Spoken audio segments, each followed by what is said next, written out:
Yo, yo, yo, yo, yo. First time.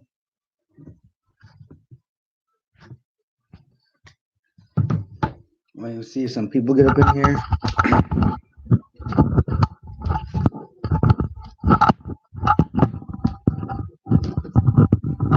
Yo, what up, what up, what up?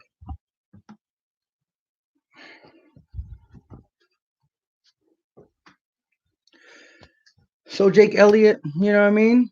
5-year extension. I could dig it. I definitely can dig it. Dude's only hasn't missed a field goal this year so far, 14 out of 14. I'll take that. He's like 70, he's 66 out of 76 in his career for 3 years. Take that. Had a big kick against the Giants in the Super Bowl run, 60 some yards with time expiring. 5-year deal through 2024, 21 million, 21.8 million, I think it is. Like 10.45 guaranteed. It's cool. It's cool. He deserves it. One of the best kickers in the league. I think this makes him the third highest paid kicker in the league. So, third highest kicker in the league. Why not? We just made Brandon Brooks the highest paid right guard. What up? What up, Patrick? I've been chilling. I've been chilling. Did you catch my video on Carson Wentz? Like, guys got to lay off him. I understand he's playing bad, no doubt about it. He needs to be better. But when you start hearing things about trade him, bench him, nah, come on now. No, he needs to get through this. He can't fumble twice and throw 2 picks. Let's be serious. He can't do that. But that's our dude. What's good, Cash Face? How you doing? Chilling, chilling. It's my first live. Something like I said, I'm gonna hook this back room up. I got some fat heads on order. I got a green screen on order. Trying to do stuff. You know what I mean? But at the end of the day, how y'all feel about Jake Elliott getting that 5-year extension? You know what I'm saying? 21.8 million, 10 million guaranteed, 10.1, 10.45 million guaranteed. Makes him the third highest paid kicker. Something I think he deserves it. Boy, be kicking field goals for days, really. Yeah, Patrick, we need weapons. Like I said, at the end of the day, if you caught that video I put up yesterday, if you caught the video, it basically was saying this. It was basically saying Carson Wentz deserves some type of criticism. I understand that. That's Philly. We're Philly fans. We're gonna do that. We like to overreact, but in a good way because we got passion. I understand that. But the dude is working with nothing but trash around him. Even so, you can't turn the ball over like that. But when people are saying that we should trade him, sit him for Josh McCown, that's way overboard. No, tell him to get his shit right, and he's going to get his shit right. But that's about it. He's $100 million man. He's going to be in Philly for the long haul. Correct. Cash face. You're right. Pure stupidity. Come on now. Like, this is our guy. We just got to ride through with him, but we got to get him some weapons. Come on now. Practice squad's coming up, being our best receiver. Dude was sitting on the practice squad for 10 weeks, 11, 12 weeks, comes up and gets more catches than the guys who've been practicing all day with the starters. Oh, what's up, Gay City Sports? How you doing? Um, I, I don't see why we don't get rid of Hollins. That's what I'm saying. Like, at the end of the day, Jordan Matthews was expendable because of the fact we brought him in to help us out. He didn't really help. But Carson Wentz targeted this man, Jordan Matthews, 12 times in 2 weeks. He targeted Jordan Matthews 12 times in 2 weeks. I don't even think Mac Hollins has 12 targets, maybe exactly 12 targets the whole season. Like, again, people going crazy. I'm uploading a video now about what half-field offense is because people flooding my inbox asking me if I thought that means Wentz can't read AD. Yeah, that's what I'm saying. At the end of the day, there's way too much Wentz hate for there's no reason for that.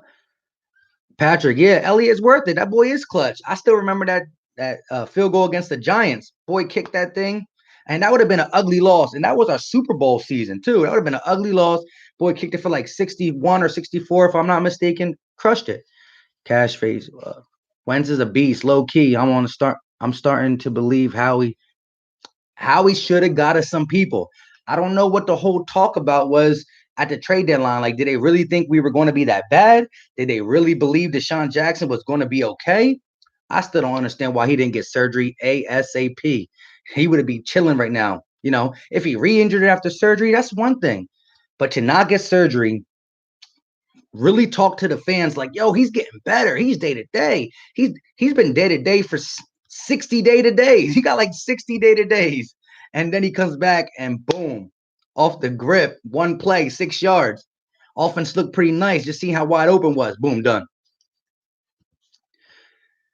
Yeah, well, I mean, Howie put the franchise up for a bit, and now he's definitely taking it down. He's definitely not as aggressive and as he was. He definitely got to do something. I don't know if he's thinking about waiting to the off season because maybe there is some type of stuff in the locker room where he's like, look, I'm not trying to go out and do stuff now because we about to clean house. Some of these guys ain't going to be back, especially if they don't get along with the $100 million man. What are your thoughts on Jaw being named the starter? Oh yeah, that's another thing on this. So Arcega Whiteside is going to be the starting outside receiver. So he's been supposedly trained on all these positions. Let's see what he got. In that Dan Orlowski breakdown of receivers not running routes. I mean, he had 2 of the 3. So let's hopefully he gets on the right page. I remember when he was coming in like after the Lions game, he said how good him and Carson were working together. They were about to prove something. That junk way fell out the window. We should have kept Mike. Oh yeah, Michelle too. I mean, he had a couple deep balls in the preseason. Again, it's the preseason. You know what I'm saying? JJ Arcega-Whiteside looked good in the preseason as well. But yeah, any deep threat we can have at this point is cool because if you just got a guy going vertical, you're going to be able to eat underneath way better than what we're eating underneath now. Yeah, you're right, Patrick. JJ Arcega-Whiteside is going to be the starting outside receiver. It's time to see what he got. But yeah, Cash Face, you heard it. Yeah, I mean, how he is slacking on the whole thing, definitely. And Gate City Sports, yeah, when you put that video, I'm gonna check it out. Definitely. Lone Revolver, finally. You're right. Lone Revolver. He's finally getting some burn. I mean, the dude played when we needed him to absolutely play in the Atlanta game on the fly because everybody got hurt like beginning of the first quarter. He learned on the fly, had some repetitions for the Lions game, didn't really do much, dropped the winning ball. It is what it is. It's over. But now it's his time. He's practicing. He's taking reps this week as an outside wide receiver. There's no excuse for him to be, any type of way. It's time for him to perform. Second round pick. You see Miles Sanders, our second round pick, doing nice out of Penn State. Saquon Barkley came out and said early in the season, or not early, but a couple weeks ago, he was like, "Yo, he was my backup, but I'm telling you, this man is good, and he's performing. A little nicked up, but performing." Cash face. So the starters are. I would think Alshon and Nelson are going to play. There was already talked about that Nelson and Alshon could have played this game, but just didn't. So it should be a mixture of, we got to mix them all up. I think Nelson should get the least amount of play just because of everything that's been going on. You need Alshon out there. He's the most reliable. Get JJ and Ward. Ward's definitely going to get some slot time. I think Ward is going to share slot time with Nelson. If I've been reading reports right and whatnot, they are going to regret playing Ward either this season. Yeah, they're going to regret not. Yeah, you're right. Ward came in off the grip and just it's little dip and dunk passes, but he was getting first downs. He was moving chains better than our other receivers. So I think Ward in the slot. You got Alshon on one side. You got JJ Arcega-Whiteside on the other. Ward in the slot. Still throw Nelson Aguilar in there because Ward's not going to be super familiar with the playbook. So you got to give Nelson some burn, but Nelson should be the least burn, and Mac Hollins should just get ready for special teams. Keep your lungs right for special teams. That's it. That's it. Peterson said he would have a role for Greg Ward Jr. too. I hope so because if Aguilar drops another TD, I feel for him. Yeah, man, this man one day he's just gonna let it go. I feel bad like him deleting his social media. I feel I mean, he's still a human being. I mean, I understand. Talk all the criticism you want. Trash, drop. But the death threats and all that, I mean, he can't take it. He really can't take it.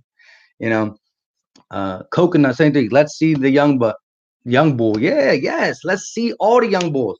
We need to see Ward. We need to see Jake Arcega-Whiteside. Let's see these guys do what they got to do. I mean, it's against Miami. Again, at this point, the Eagles can't take no team lightly because we just can't. We've been putting up. We can't take nobody lightly. So, but yeah, time to get the young boys in. And it's time for Carson Wentz to just do what he got to do. Let me see. Greg Ward, JJ being on the field, being complimentary. It's like Greg was the only producing wide receiver. Yes, yes, it was Ward and Ertz, and then fumble. Then Ward, Ertz, fumble. That's what it was. It's like, I mean, this is how the Eagles play is: tight end across the middle, tight end across the middle, tight end across the middle, drop by a receiver, tight end across the middle, drop by a receiver, tight end across the middle. That's our offense. That's our offense. Um, Bench Nelson, Patrick, yeah, it gotta be Alshon, Whiteside, Ward. But because Ward might need a little breather here and there and not know all the plays, if Nelson comes in, it's only in the slot and it's only to let Ward get ready for the next play. Simple as that. So far, Howard, he's still no contact, no contact. The stinger was legit. Gay City Sports said it earlier in one of his videos, and I agree 100% with this. They brought Jay Ajayi not to replace Darren Sproles, maybe by numbers, but they brought JJ Ajayi in because Jordan Howard's stinger is a little bit serious. It's serious, and I don't want him to rush back because I want to extend him, and I want Jordan Howard to be Eagle going forward. That boy's nice. Marcus Spikes. I don't understand our coaches. Gibson was a burner. They let him go. Ward has been special player since before he got drafted. Why wouldn't we get get Tick, and J Train was balling? Yeah, you're right. You're right. Spikes, you're right. J Train was balling. Like, I don't understand. These last two big losses, we allowed our struggling quarterback, which he was. I'm a big Wentz dude. He was struggling, and we abandoned the run time after time after time. I believe Wentz is going to shake things. Yes, he got to shake off the slump, especially with the criticizing he's been getting. He goes out there against Miami's defense and throws another bad game. Woo, he definitely got a slump, but I believe in him. I believe in him. You don't just wake up and forget to play football. It is in his head, though. You need a guy to just be like, Carson, relax, bro. Relax. Let the game come to you. Stop forcing things. I know you feel like you have to because you just see a bunch of trash cans out there and you see the defense in your face ASAP because the offensive line was bad.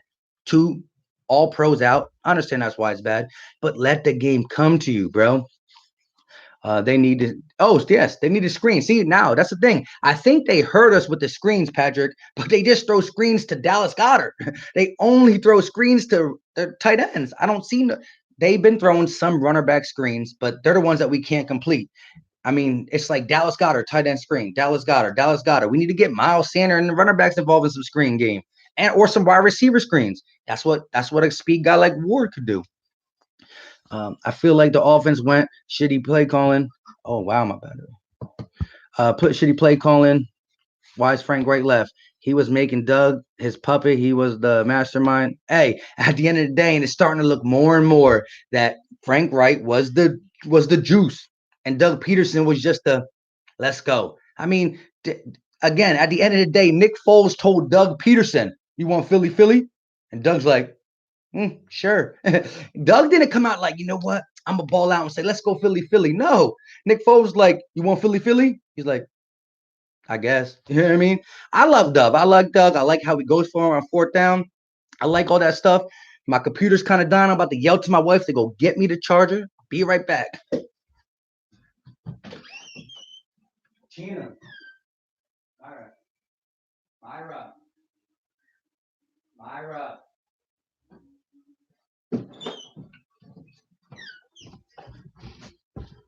Anyway, she's not right there, but it shouldn't die right there. But let's get back to this.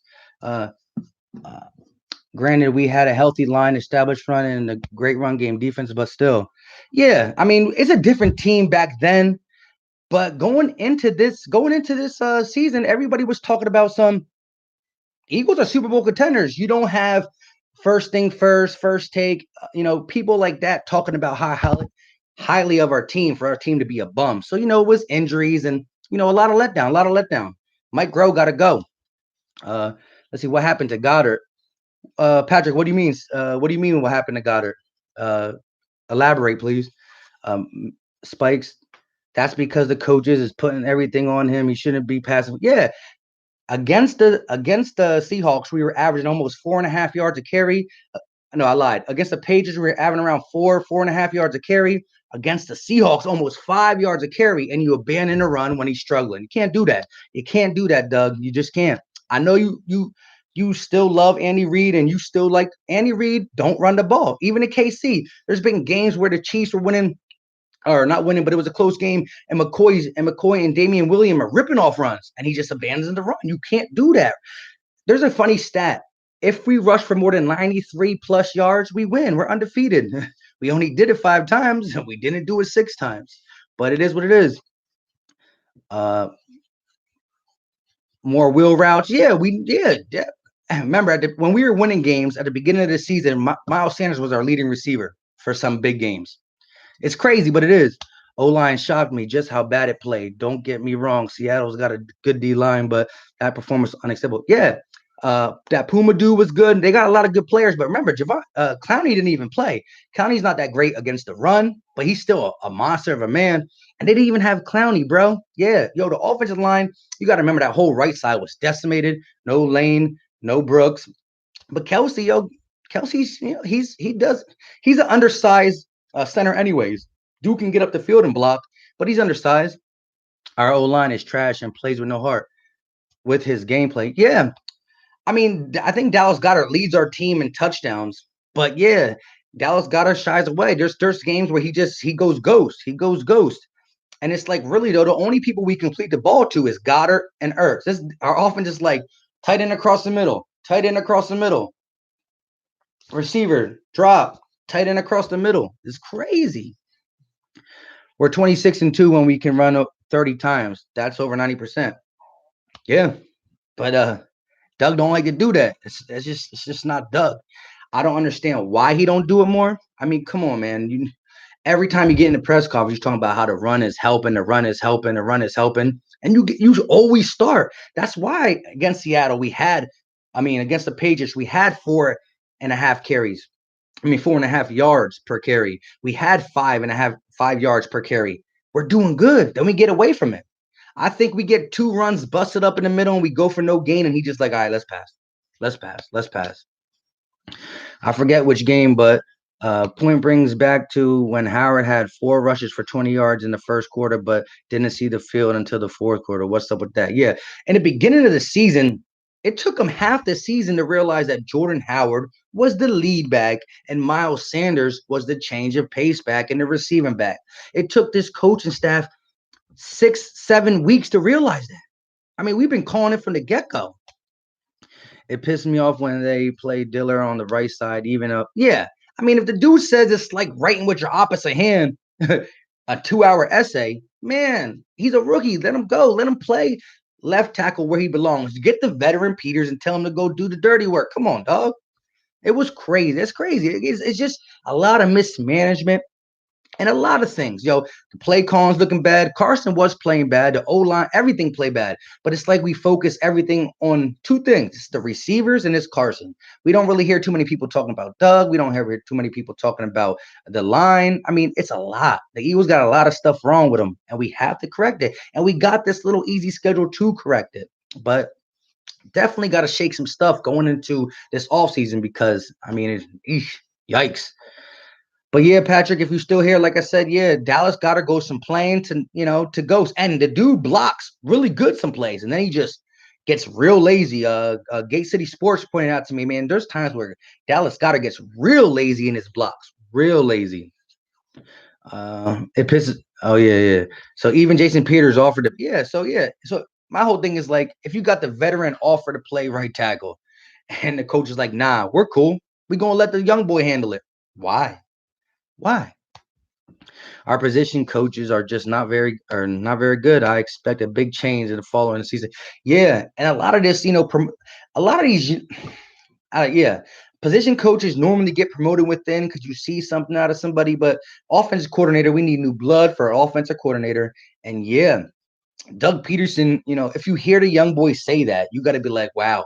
I mean, he's pretty much doing everything except for coming up to me and saying, Doug, can you please not play me at right tackle? I mean, nobody want to say something like that in a press conference. It makes you look like you can't do it. And he's like, well, I can't do it. That's what I'm trying to tell you guys. Don't do this to me. And they did it to him. So he gets benched. It hurts his confidence too as a young player. As a young player, it gotta hurt his confidence. Let's just call a spade a spade. Doug is a offensive coach. He's not a head coach. Yeah, I we're starting to see that. We're starting to see the lack. The one thing is I don't really see Doug really hold these players accountable. Like I really do think I like a players coach. I do. I like a coach that can rally with the players and get them really hyped and juiced.